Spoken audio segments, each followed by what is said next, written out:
कामना वैसा फल। ये पुण्य कर्मों के संदर्भ में बात रखी। पाप कर्मों का तो जो फल ईश्वर की व्यवस्था से होता है वो हमें मिलना ही है, उसमें हमारी कामना नहीं चलती है।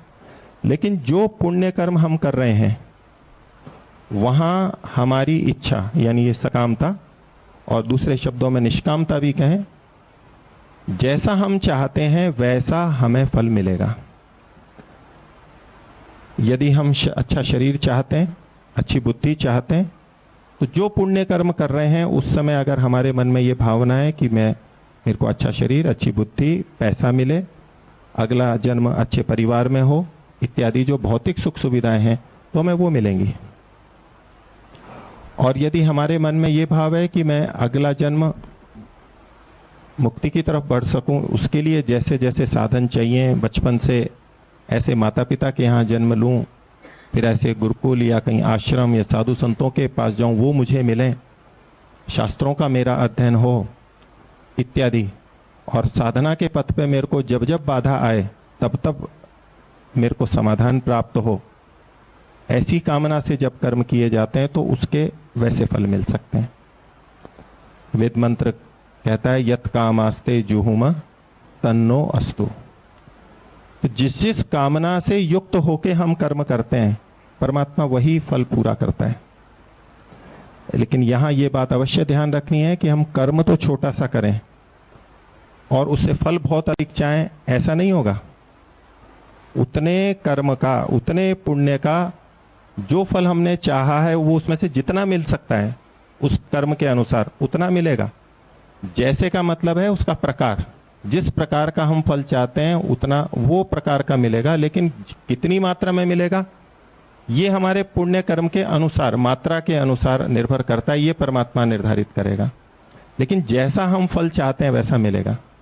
जैसे अभी आचार्य जी का बात थी कि अभी विद्वानों को, साधकों को देखते हैं तो मन में लगता है हीन भावना, मैं क्या करूं। यदि इस जन्म में हम चाहते हैं और प्रयत्न भी कर रहे हैं लेकिन हो नहीं पा रहा है, जो भी कारण हो, तो अभी कर्म करते हुए, पुण्य कर्म करते हुए यदि साथ में ये भावना रखी जाए कि इसका फल मुझे ये चाहिए, मैं भी ऐसी ही विद्वान बनना चाहती हूँ, विदुषी बनना चाहती हूँ, ऐसी साधिका बनना चाहती हूँ, उसके लिए जो जो आवश्यक है उसके लिए मैं ये कर्म करूं। कर्म करते समय अब परमात्मा से यही प्रार्थना कि मुझे ये फल चाहिए, दूसरे फल नहीं चाहिए। तो ऐसा करते करते हम जो पुण्य कर्म करते हैं तो अगला जन्म या इस जन्म में भी उसी तरह की स्थितियां बनेंगी और हमें वो चीजें प्राप्त होने लग जाएंगी।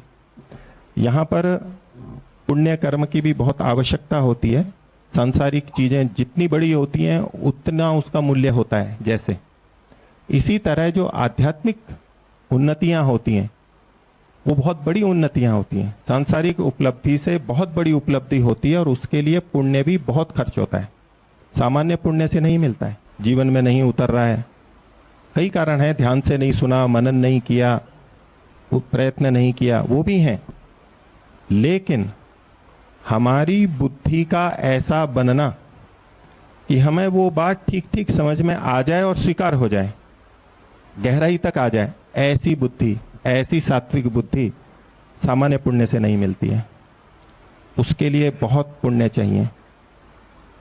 और जो आध्यात्मिक मार्ग पे कितनी अटकनें आपको दिखेंगी, कोई साधक कहाँ अटका हुआ है, कोई कहाँ अटका हुआ है, खूब प्रयत्न कर रहे हैं, पूरी निष्ठा से लगे हैं, लेकिन एक जगह जाके कहीं अटके हुए हैं।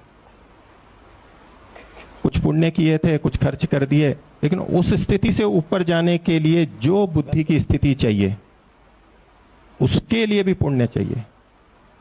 यदि कभी ऐसा अटकाव आ जाए तो निष्काम कर्म करने होते हैं, पुण्य कर्म उसमें लग करके खूब अच्छा हो जाए। जैसे कि कोई बैंक में रुपए होते हैं, कार्ड से खरीदते हैं कोई सामान, गए तो उसने मना कर दिया, पैसे ही नहीं है आपके तो नहीं मिलेगी ये। अब वो वहीं खड़े खड़े प्रयत्न करता रहे, मिल जाए मिल जाए मिल जाए, नहीं मिलेगा। हाँ, और कमा करके बैंक में डलवा दिया, फिर उस कार्ड को लेके जाएंगे, अगर बैंक में पैसा है और कार्ड को वहां पर दिया, वो चीज मिलती जाएगी, हमें मिलती जाएगी। जब जब अगर हमारा पुण्य है तो हम जैसी जैसी कामना करते हैं अच्छी और ठीक, उसके अनुरूप बहुत शीघ्रता से पूरी होती जाती है। लेकिन अगर हमारी कामनाएं पूरी नहीं हो रही हैं तो समझ लेना चाहिए, पुरुषार्थ हम कर रहे हैं लेकिन कामनाएं पूरी नहीं हो रही हैं तो समझ लेना चाहिए कि पुण्य कम है, और जो पुण्य है उनको हमने विशेष कामों के लिए नहीं प्रार्थना की है, नहीं लगाया, तो पुण्य में लगना चाहिए। इससे आप बात कह रहे हो, इससे तो निराशा आ जाएगी। मेरे को ये पता नहीं, एकदम से ऐसा अंदर से ऐसा लगता है कि ऐसा कहे कि हम इनके पुण्य क्षीण कर देंगे, ऐसा जी कैसे निराशा आएगी जी? कि ये जो है मेरे तो बुद्धि जो है ना, मुझे मेरे पुण्य क्षीण थे, मेरी बुद्धि जो है इसलिए उसका इतना सामर्थ्य नहीं है, और फिर हम आगे बढ़ ही नहीं पाएंगे जी। ये निराशा के भाव नहीं आना चाहिए व्यक्ति के अंदर ना, उसको यही कहते रहना चाहिए भाई तेरे भीतर तो बहुत सामर्थ्य है, तू बदल सकता है, तू बन सकता है। फिर हम ये कहते हैं ना, तो फिर वो ये ऐसा ये ढूंढ लेते हैं कि आचार्य जी ने भी कहा ही था ना, मेरे पुण्य कम है इसलिए मैं नहीं बदल सकता। जी मैं थोड़ा सा इस बात को स्पष्ट करूं, और ऐसा हो जाता है। हमारे पुरुषार्थ से हमारी बुद्धि बढ़ती है, ये बिल्कुल ठीक है, और बढ़ा भी नीचे, सामर्थ्य हम बढ़ाते हैं, सामर्थ्य से सामर्थ्य, ज्ञान से ज्ञान, भक्ति से भक्ति, ये उसी चीज से ही बढ़ते हैं जी, अवश्य बढ़ते हैं, और बहुत बढ़ाए जा सकते हैं, बहुत सीमा होती है। लेकिन एक सत्य ये भी है कि हम इतने व्यक्ति बैठे हैं, पूरा पुरुषार्थ कर लें तो भी सब समान नहीं हो सकते। इतने खिलाड़ी मान लो 100 मीटर या किसी में भी भाग लेते हैं, वो पूरा पुरुषार्थ करते हैं, जितना दम लग सकता है उतना लगा करके भी सब उस स्थिति पर नहीं पहुंच पाते।